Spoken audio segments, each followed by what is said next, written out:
From TLDR News, this is your daily briefing for Thursday the 19th of May 2022.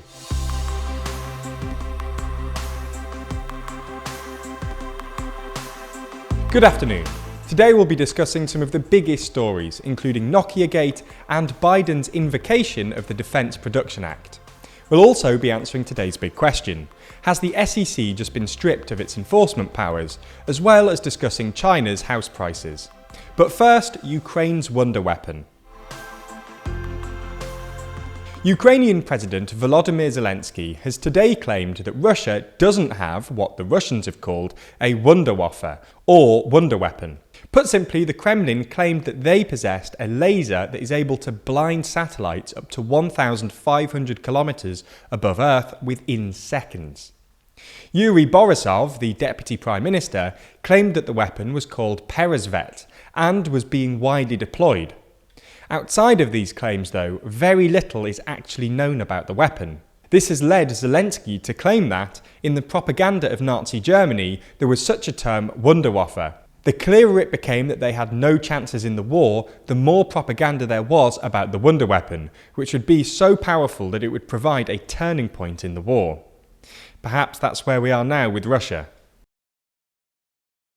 African civil society groups urged the UN to do more about the ongoing humanitarian crisis in Ethiopia's Tigray region, where some 5 million Tigrayans are in urgent need of food.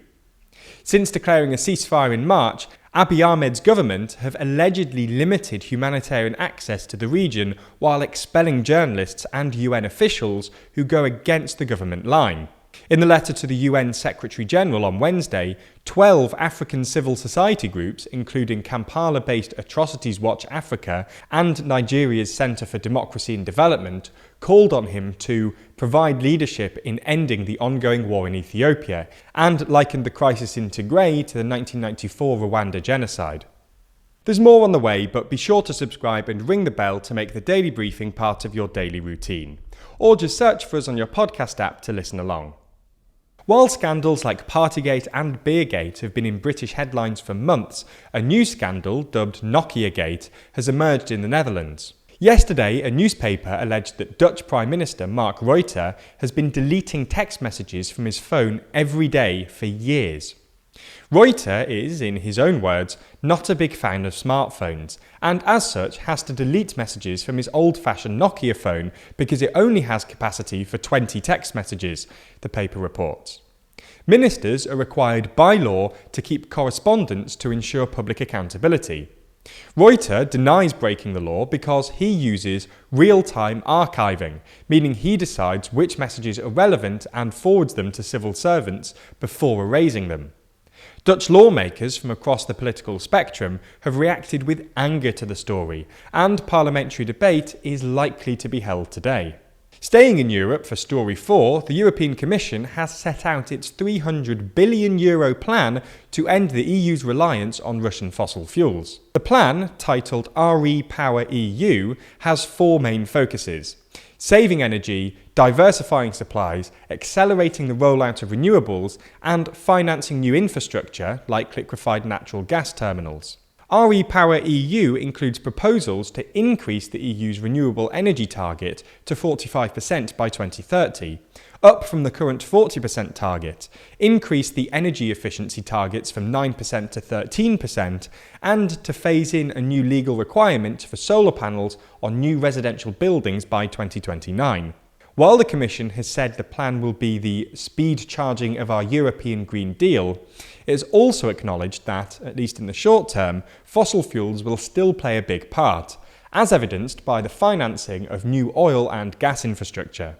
Moving to the US in Story 5, and it's fair to say that no one really expects baby formula milk to be in the news, but anyway, here we are. President Joe Biden has had to step in following the February closure of a Michigan factory, which caused a nationwide shortage of the substance. Yesterday, he invoked the Defence Production Act, which forces producers to prioritise contracts needed for national defence over others. The White House said of the situation, the president is requiring suppliers to direct needed resources to infant formula manufacturers before any other customers who may have ordered that good. Directing firms to prioritise and allocate the production of key infant formula inputs will help increase production and speed up in supply chains.